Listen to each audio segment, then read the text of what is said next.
Well, let's bring in Raheem Kassam, the executive editor of the Conservative supporting magazine, The Commentator. He joins us from our central London studio. Thanks for joining us. What do you make of the reshuffle?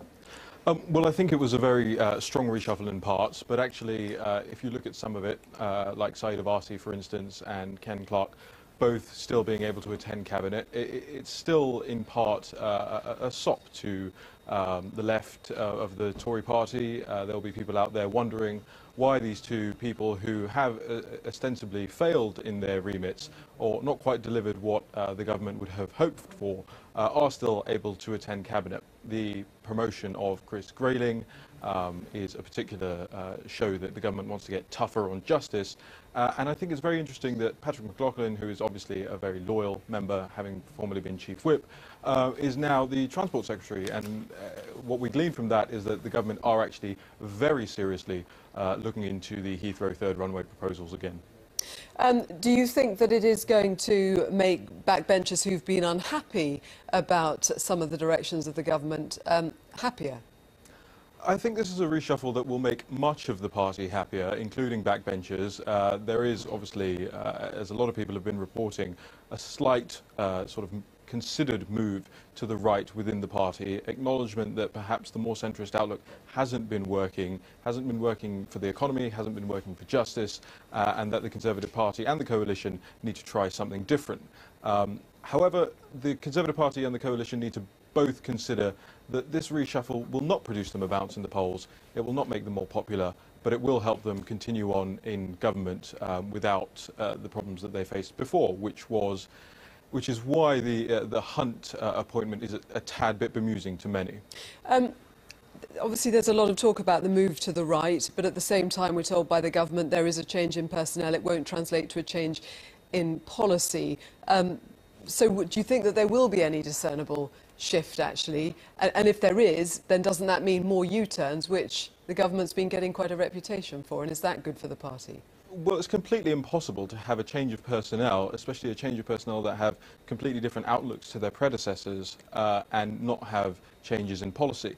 I think this is one of the things that they actually wanted to come out of the reshuffle. Obviously not going to announce that there will be U-turns on the cards, but there will be U-turns on the cards.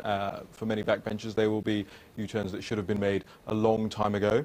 It may also disrupt the coalition harmony quite a bit with people like Chris Grayling in there, with the third runway back on the agenda. And having spoken a few moments ago to Ken Clarke, there are obviously people who were in cabinet and he specifically wants to maintain a remit over some of the proposals that he had in place when he was still in charge of the Justice Department. So there will still be wrangling as well. I imagine the changeover won't be all that smooth. Oh, and what about this row now over Heathrow? Boris Johnson has come out with very strong comments on that front. There are people within the party who say that they would like to see him as leader of the party at some stage. Do you think that the row that's sort of brewing now between Boris Johnson and potentially the government stance is him protecting his patch as London mayor, or potentially more than that? This is an argument that's been developing, and it's an argument that should be had within the Conservative Party. It's far better for the argument to be had within the majority party in government than to be had with the coalition partner or even with the opposition. The Tory party need to make up their minds where they stand on this. You have local MPs around Heathrow like Zach Goldsmith, who are making plenty of noises over their possible resignations, over even a rethink of the issue, let alone going ahead with proposals for a third runway at Heathrow. But Boris has to represent London, and he is representing the constituents of London when he says he doesn't want more flights flying over the capital. He doesn't want more residents of West London having to deal with increased frequency of flights over West London. So he is obviously representing his constituency. He will, of course, know in the back of his mind, though, that there is only one kind of way at the moment that the coalition are looking to build business back up in London and therefore help the rest of the country, and that is transport. Transport into London, and Heathrow is one of the major, if not the biggest part of that. Raheem Kassam, thank you very much.